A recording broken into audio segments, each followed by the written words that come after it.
Ya, nakanatang ko sa Melasay.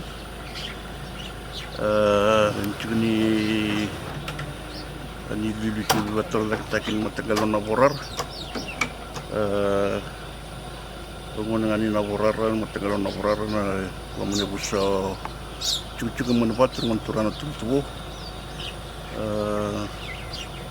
Nangungko kita sangat cukup membalatan itu wibator tak.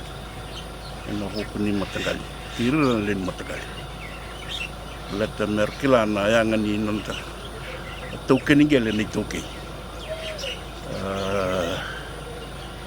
Kita sa may sangat tercunggu sarot ko man doon nito katabila. Kita sa angkar biru juga ni nan nito ni matagal mata ina nonra tiba kena kendra. Nara juga na buru-buru ni kendra. Kita burulan dah bercungan ni pun nonra pakai yutak. Ni buru-buru ni na nabi toko-toko kena nabi irna leni matagal. Nara bakla na yang ani nonto token ingel ni toke. Tu sa boleh rokin indona ni tu katwil. Lima sekulu kabitu naundul. Alar ortalan jenoya. Kes tak sarangai na lawan ni lisi. Kita bibu kita ngakin na tamban ingel marui. Toke ni ingel TLTB nonda bonwa. Kita sesang-sang tercengai ni po.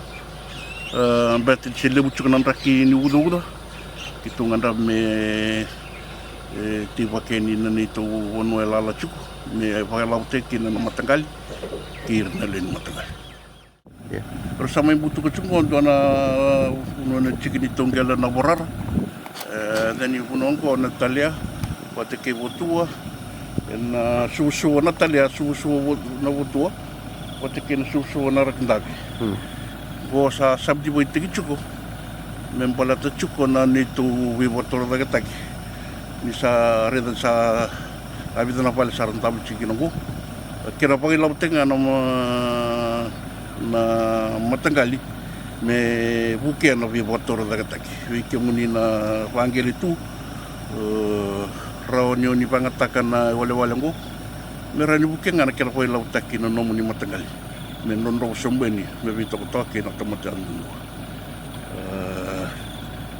segitu bucu itu sa taka bucu na blok kecil pasang bulu siwe cura pasang bulu sarot bikin sana sedi sabu kesar cuma kira botor daga takina